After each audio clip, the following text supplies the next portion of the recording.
Hello and welcome back to Nature Venture. I'm your host, Amalia Consuelo, and today I have a few things I want to bring up to talk about.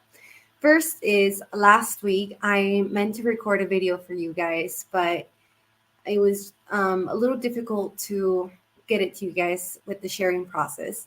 So we had to replay a video, and I apologize for that. But the topic I wanted to talk about that I recorded was about the Perseids meteor shower. Now, today is the 14th, and they have gone and passed. And hopefully, you were able to take time to go out into nature, and hopefully, you were somewhere where there was zero light pollution. So you were really able to enjoy of the full meteor shower and receive that shower of abundance, that shower of infinite wishes. Personally, for me, um, the 12th, which is the peak of the meteor shower, is my birthday. And unfortunately, though, where I live, we were having a summer thunderstorm. So, as cool as it was to witness the giant and powerful lightning and the thunder that trembled my windows of my bedroom and my doors, and hearing and feeling the whole earth move from that, it was very beautiful. But at night, there was still clouds and I couldn't see the stars. And you can imagine how upsetting it was for me to not be able to see what I feel like is my birthday gift from the universe every year. And I like to think that the stars parade for me, and the stars give me infinite wishes for my birthday, so it just happened to align that that is my birthday. But like I said, I unfortunately wasn't able to do that. But nonetheless, I still did connect into the energy, and I still made my abundance of wishes through the clouds. And I asked the stars and the cosmos and the galactics up there to please help them find their way and connect them into one of those shooting stars. So I guess we'll find out if they did reach the skies up there. And for you, I'm really hopeful that you also got to experience that, and not to worry if you didn't. You can still tap into this energy throughout the year. Visualize those meteor showers above you, visualize all of those stars in your favor, and make those wishes no matter if you can or cannot see the the shooting stars, right? Something that's coming to mind right now is the scene in The Lion King where they're looking at the stars and talking about them. So I don't know. I felt called to mention that. Maybe that resonates for someone, but it's like that. Even if we can or can't see something, we know that we're still being heard, and that the universe, God, Great Spirit, is going to grant those wishes. So I wanted to touch on that. And something else I wanted to touch on was the Lionsgate portal. Now, the Lionsgate portal is also now coming to a close. There's people that say that there's different dates for the closing, and some say it was on the 12th or the 13th. And I also saw some things about this year's numerological alignment of Lionsgate is actually not till the 22nd of August.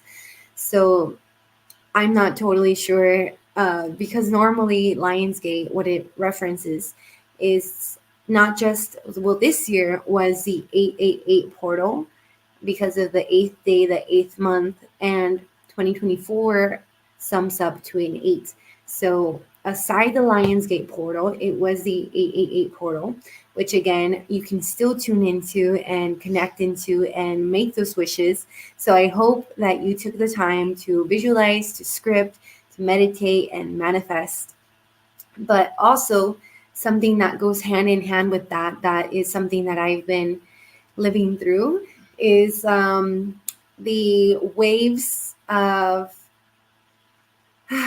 the waves of unraveling, of cleansing, of transmuting, and bringing up to surface limiting beliefs, past cycles and fears that are enabling us from reaching, from really believing in those manifestations and into these new chapters of our life.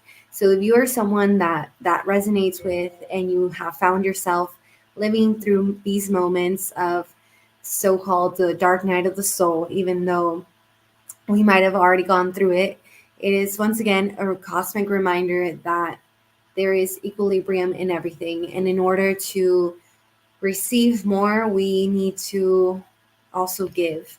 And sometimes in that, it means that we need to go deeper into our own abyss, into our own subconscious, into our shadows, and take a deeper look there and love yourself a little harder, have more compassion, and really let those things go, process them, get them out of your system.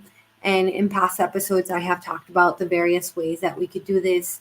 It is not just something that happens through our thinking, but our body's holding on to a lot of that tension. And we need to sometimes go into a somatic release. And so I hope that you are able to create and find these safe spaces for you to transmute, feel, and process to the full extent. And I was talking with someone about this, and they mentioned to me she's a spiritual leader, and she actually does events for Sacred Rage. And I found this fascinating because it's something that I had done before with my friends, but to see someone practice it as a modality, and to see that there is thousands of people that are seeking her for this modality because of the safe space that she provides, and this reminder that she tells people, like, hey, we're human and we need to process and we need to feel. And sometimes what happens is that we become adults and we feel, we can't throw a tantrum because we're not a little kid anymore.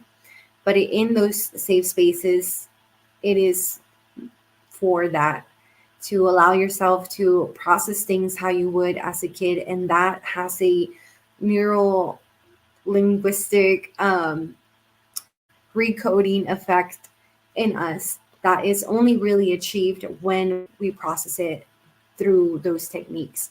So that is something very important. And I wanted to touch on that because it's all connected. And I've seen a lot of my friends and I resonate with this big wave. And when I say wave, imagine myself, I surf a little bit, and I imagine also the Olympics are going on, and they hosted the surfing Olympics in a place around Tahiti, where the name of the wave, it translates to skull crusher or something along those lines. And it is the most giant and dangerous wave of the world. And you can imagine just how powerful someone has to be with their strength, not just physically, but mentally, to go into that wave, paddle hard, and ride that out, and to barrel it, and to be able to surf that. So when I talk about I am going through a wave, I visualize that giant wave that's about to crush my skull, and I need to paddle hard. And in a physical way, how am I paddling hard? I'm going back to my basics. I always talk about this, but it's because the basics are those fundamentals, right?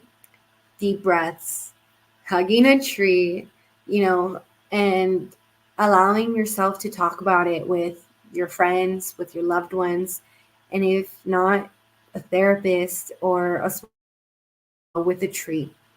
I am very fortunate that in my life I have all of those things. And sometimes, though, that I do have all these beautiful resources, I forget.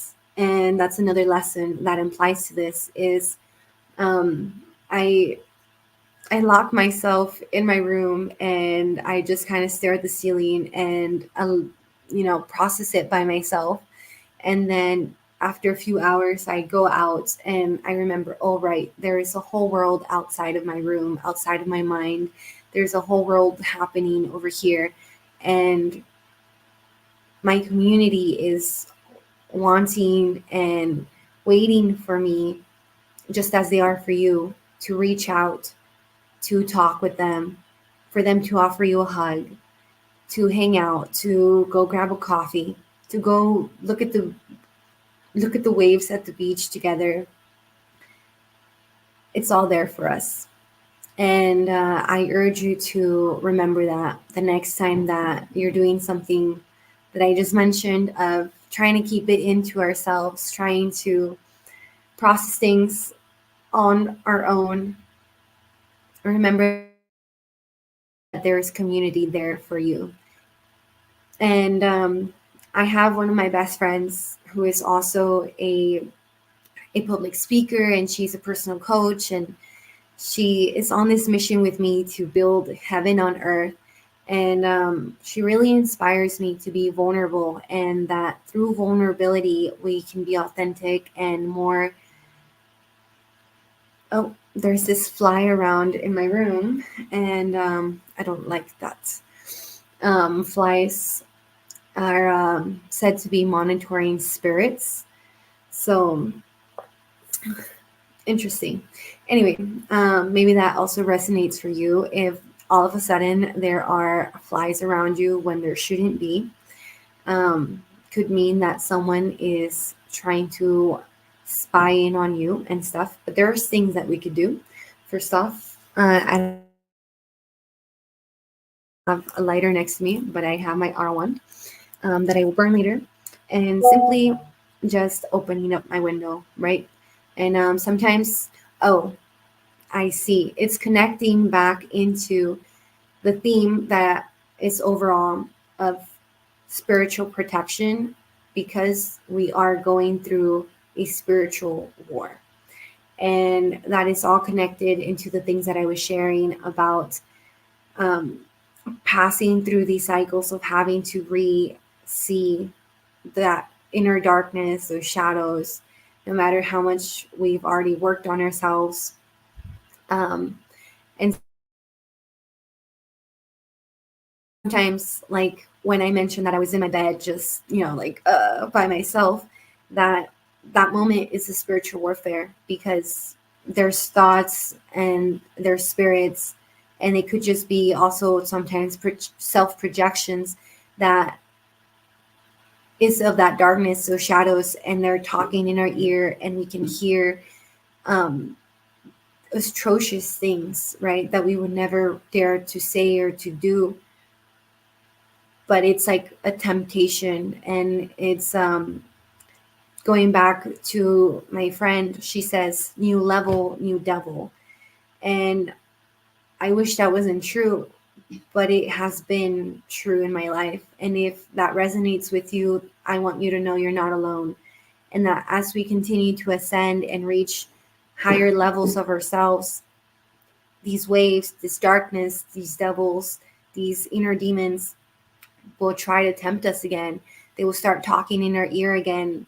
Do this, do that. This person thinks of this like this, but it's probably not true. And you most definitely shouldn't listen to them and let yourself get dragged down to them or spiral with those thoughts. And instead, we come back into hopo'ono'ono. We come back into meditation, reprogramming our mind through affirmations. We come back into centering yourself with physical movement, with that somatic movement, with that sacred rage. We come back into being in nature. We come back into community and letting those things out of you. Because something else that has been told to me is, when things are kept inside, right, it is feeding those voices. It is feeding that resentment, that darkness. But when we are able to let it out of our system through talking, we are then kind of depleting all of that and getting it out. And so that is better. So if you also have found yourself in a situation where, you ended up exploding at a situation and acting out in a way that you normally don't do, be compassionate with yourself and know that that is actually serving your highest good, because you were processing it, you were feeling it, you were letting it go. And the important thing is that we recognize this again. I actually didn't like how I behaved. I didn't like how I allowed myself to react. And we come back into our center, we come back into our consciousness of, hey, I no longer need to behave, I no longer need to react in such ways because I've already gone through that lesson. And it's just little reminders, lessons here and there. And no matter how many times we we slip and we make mistakes, because we're human, we're still always being served in our highest good. And it's showing us where we need to focus in on. So I hope that some of those things resonated. And I wanted to share something that happened to me in the past 2 weeks that I have been talking with my spiritual teachers here. And I want to know if something similar has happened to you guys. And it connects back into everything that I was sharing, because I was going through a moment of not wanting to share with my community the moment that I was dealing with and wanting to handle it by myself. And that is a lot of stress, and that I take on a lot of my family's stress, and I take on a lot of the things around me, thinking that I'm helping them by taking it on myself and trying to deal with other people's issues for them. But actually, that led to a moment of me going into what I still don't know exactly what it was. If it was an allergic reaction, which I don't really think so. Um, but the doctor said it was a panic attack. And I had never experienced something like that, where my body physically all of a sudden started to faint, black out. And I started to see like visions of fractals. And I felt like I was dying. And fortunately, I was home when that happened, and my family was around me, and I could hear them around my body, and I could feel them lifting me up because I fell to the ground. I blacked out. And they picked me up, they sat me down, and it was very surreal. I honestly, in that moment, I surrendered and I felt okay. If I am dying, I have my family next to me and I am safe to experience whatever is happening right now. And they put cold water on me. I came back. We went to the doctor after, and that's what the doctor said. But then I took an analysis of my health, and everything came back with perfect levels, perfect health.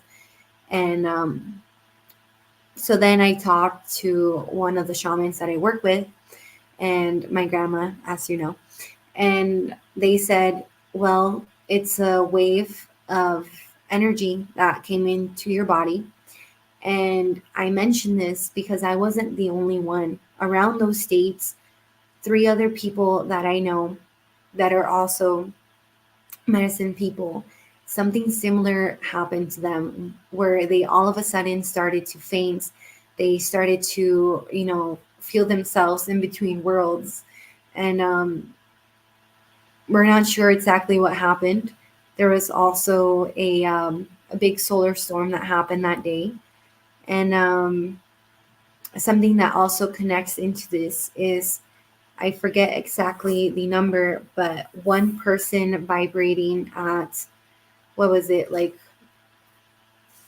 oh, I wish I had the little image right now for the exact numbers, but one person that vibrates, at a certain high frequency is counteracting hundreds of thousands of other people that are below another line of frequency. And I I wish I had the photo with me, and I don't want to look it up right now because it's going to distract me. But it's connected in the sense that, hey, if we are choosing to take on this role of being a bridge for the divine, if we are choosing to be this channel for the universe, then sometimes certain things are going to happen where our physical vessel is going to have strong processes happen to us. So, through all the things that I shared with you today, if some of those things have happened to you, know that you're not alone. Know that those things are happening as an energetic wave that is serving you upgrades, that is upgrading your aura, upgrading your divine protection, upgrading your wisdom, upgrading all your clear audience, your clear's audience, your clear's channels. And I hope that you're able to connect those dots for yourself, because it's very interesting what's happening in our planet right now. And I talk about it with my friends, and we kind of believe it, and then something else happens, and we believe it more and more each time. And I want to share with you that message of, we are here to anchor in the new earth. We are creating heaven on earth, and that is happening through us in these processes of purging. And through that purging, we are making space to receive more of those activations. And so I thank you for choosing to be here at this lifetime, for choosing to be the warrior that you are. And I encourage you to paddle hard, because those waves are big, and we are not going to get crashed into them and be dragged into the ocean. So um, I hope that some of those things resonated for you. And if so, you're not alone. And I send you a big hug and congratulations for doing it, for being you. Thank you for joining in today. And lastly, I want to remind you that next week coming up is the conference here with 1A1 Foundation, On Our Way to the Stars, the Cosmos, for World Peace, where I'm going to have a presentation and be talking about how to reconnect with the tree of life, which some of the things we talked about today is, going hand in hand with that grounding, with those basics. And yeah, so I hope that you're able to join us over there. And if not, sometime soon. And remember to follow my socials so you can see what I'm up to, and life updates and videos that I'm always sharing with you guys, wisdom of the day, or whatever's happening. And I have a message to share. I channel it on my Instagram. So yeah, thank you for supporting. Thank you for being you. And goodbye, tree hugger. I'll see you on the next one.